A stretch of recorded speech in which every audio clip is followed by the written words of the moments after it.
And good morning. Welcome to our morning show. My name is McHugh David. I'm publisher and editor of the news. We appreciate you joining us today. Long show today. Probably going to be pretty long, so get in, get comfortable. If you are heading into Baton Rouge right now, a little early look at your traffic here on the morning show. Not too bad, actually. Again, another one of those beautiful days where the traffic seems to reflect the day. So that's good for those of you who are heading into Baton Rouge today.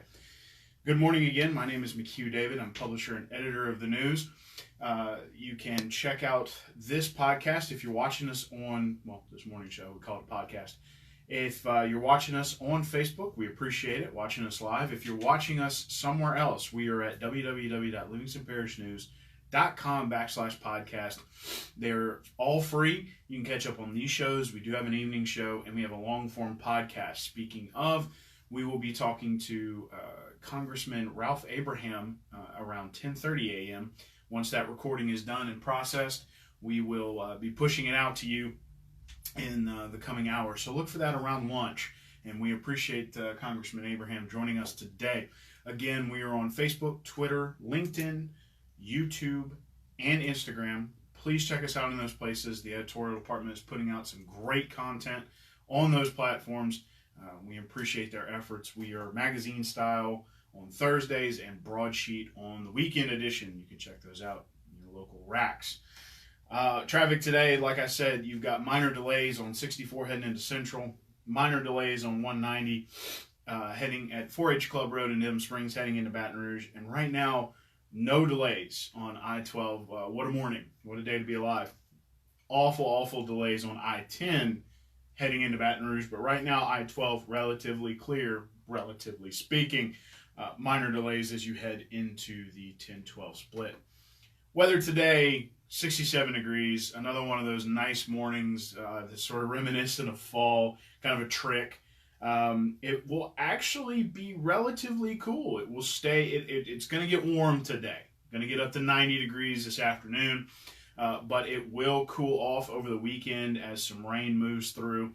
Get back into the mid 80s, low 70s, high 60s at night. So some weird fall weather thrown in here with us right now in the middle of July, what is usually some of the hottest months of the year. So July and August. So appreciate it while you can. Get that yard work done. That's what I'll be doing. So a couple of things to talk about with regard to the Parish Council. The meeting is tonight. Ordinance Committee starts at 5:15. Finance Committee immediately after. And then the regular Parish Council will meet at 6:30. A couple of things to talk about. Sewer ordinance back on the agenda for the Ordinance Committee. Mr. Gary Frog Talbert, who is the chairman of the committee, is hoping to sort of reboot that and take it step by step, piece by piece, as opposed to discussing the ordinance in its entirety as sort of an abstract thing. He wants to go through and talk about the problems and try to address those problems in turn. The big thing that should be noted and will be interesting is that Mr. Talbert hasn't been shy about expressing the fact that it is his intention for parish-wide sewer to be born of this. So we will keep you informed. Check us out on Facebook and on Twitter during these meetings. I do live updates on basically threads. I make a post about them at Denham Council, Walker Council, Parish Council, any kind of meeting I'm at, and I just respond to myself as a thread, and you can kind of run along with me if you'd like, and then get some of the dirty details later on our website, www.livingstonparishnews.com. $5 a month. If you're having trouble staying logged in, give us a shout, 225-665-5176, and we will help you stay logged in on our website. Speaking of Mr. Talbert, a bit of controversy in Watson, which will be discussed tonight at the Parish Council meeting. It all stems from a potential arrest, what is the word for it? It is a routine traffic stop on March 7th, which led to a suspect fleeing the scene. In into an area in Watson where the Livingston Parish Sheriff's Department was unable to capture him at the time. Later, about almost 2 months to the day, on May 9th, they were able to, in tandem with the Border Patrol office, track down this guy in Springfield. Turned out he was an illegal alien and had a murder charge against him in his home country of Honduras. Now, the interesting thing about this story is that during that first weekend, when he escaped apprehension, Mr. Talbert, social media went on fire, and then Mr. Talbert was peppered with questions about what was going on, why was he there, those sorts of things. On March 12th, Mr. Talbert visited the parish offices to try to get answers. Through his, I guess, own investigative methods, he discovered that there was a building next door to Premier Concrete, which he then determined was probably being used for a dormitory for workers for Premier Concrete, and that it was a commercial building.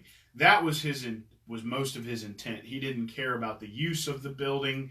He was more concerned with the fact that the building had not gone through the proper channels, which are things like the permitting department, planning and zoning.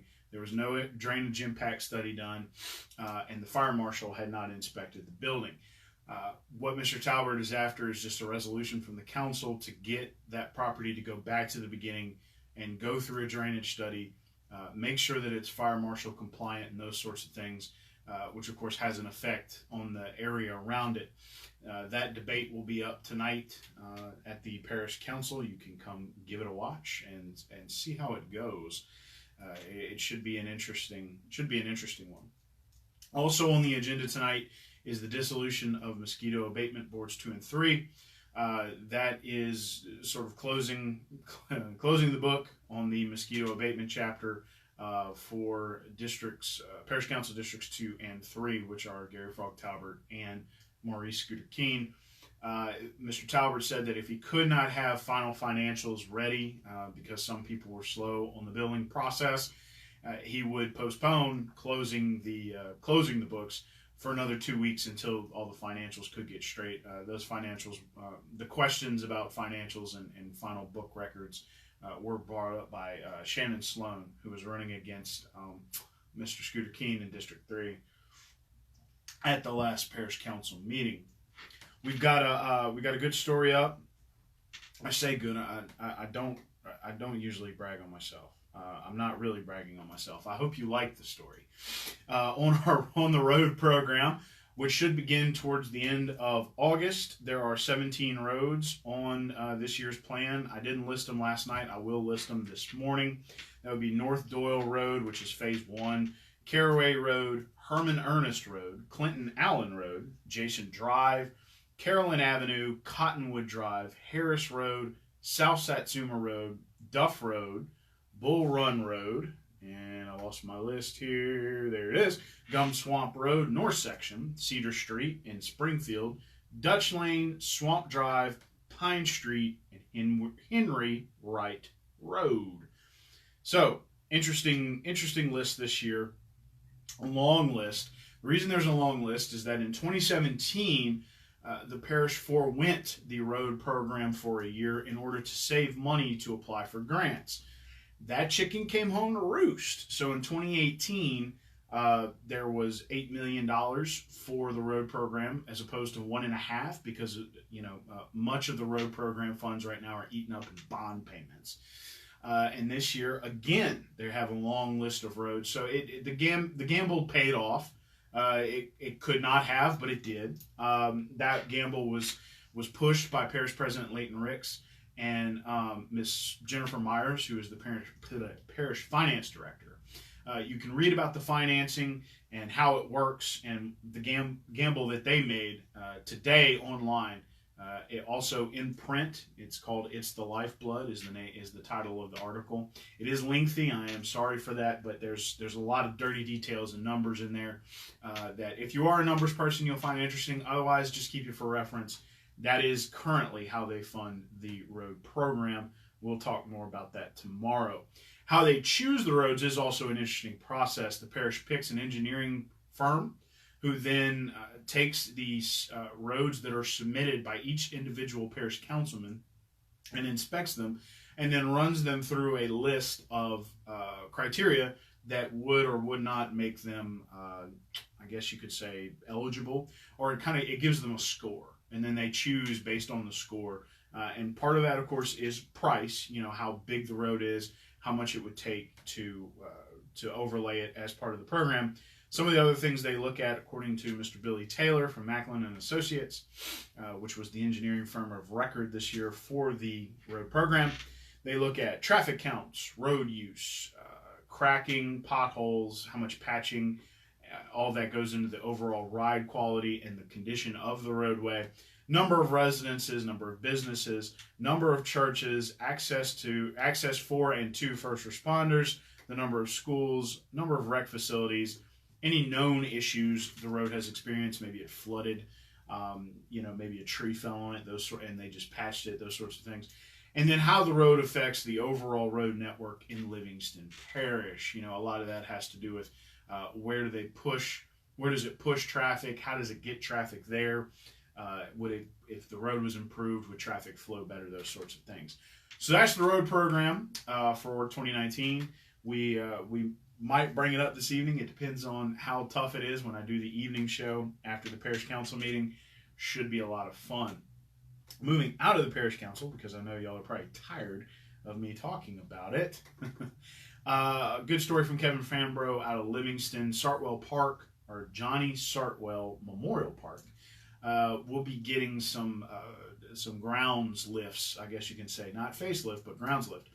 The Livingston Board of Aldermen approved a $33,000 expenditure to remove the grass, level the fields, and then plant seed so that grass will grow back out of there.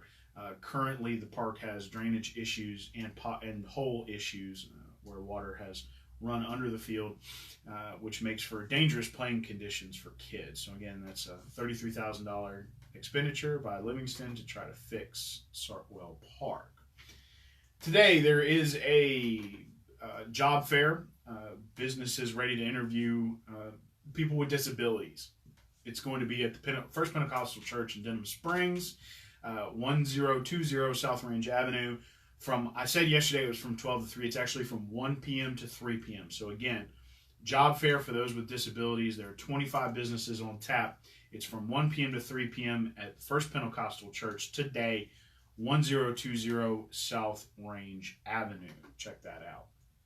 Casa Maria, who had a giant turnout for Cinco de Mayo, May 5th. Actually had an event yesterday where all food from 11 a.m. to 9:30 p.m., 15% of those proceeds were donated to Livingston Parish Sheriff's Office for Miss Liz, who is going through cancer treatment at the moment. A lot of solidarity going on at the Sheriff's Office, and the community is behind them. And so please check that out. That would be Liz Smith and her husband Kevin. Kevin is a Sheriff's Office deputy. They all shave their heads. It's a great to back up the family, and they're there to help them. It's a great story. David Gray wrote the story. He'll be following up on that to figure out how much they made and talk to the family and those sorts of things.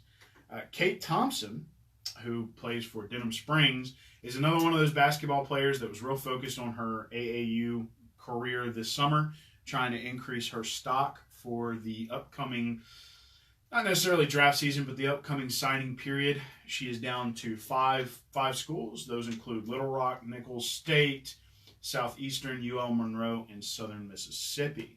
So William Weathers caught up with her and wrote a good story about her. You can check it out, www.livingstonparishnews.com/sports. Launch Therapy had their annual gala. This year it was the Gatsby Gala. They raised $75,000 for children with special needs. It was at Forest Grove Plantation. Pretty good photos up. A lot of roaring 20s dress Looked like a lot of fun. Check that out, www.livingstonparishnews.com/living. It will also be in this Thursday's paper. Returning to your traffic real quick. Still looking pretty clear out there on the interstate and on 190 and on 64 heading into Central. So a good morning to be out on the road. Weather today, it is 67 degrees Fahrenheit. It will get up to 90 today. Feels like about 95. We'll start getting some rain tomorrow. Temperatures will drop off going into the weekend, and we'll get some more of that high 60s, low 70s at night, mid 80s during the day. A reminder that we get our traffic and weather from WGMB Fox 44 and NBC WVLA 33. To clarify, those are combined brproud.com. We appreciate their partnership. We do want to remind folks, they are still having trouble with DirecTV and AT&T. That would be WGMB Fox 44. Why does that affect you? If you like the Saints, you're not going to be able to watch the Saints in the fall if you're a customer of DirecTV or AT&T. They're having a dispute. Please call 1-800-288-2020 to get on the phone and try to get them to bring that back.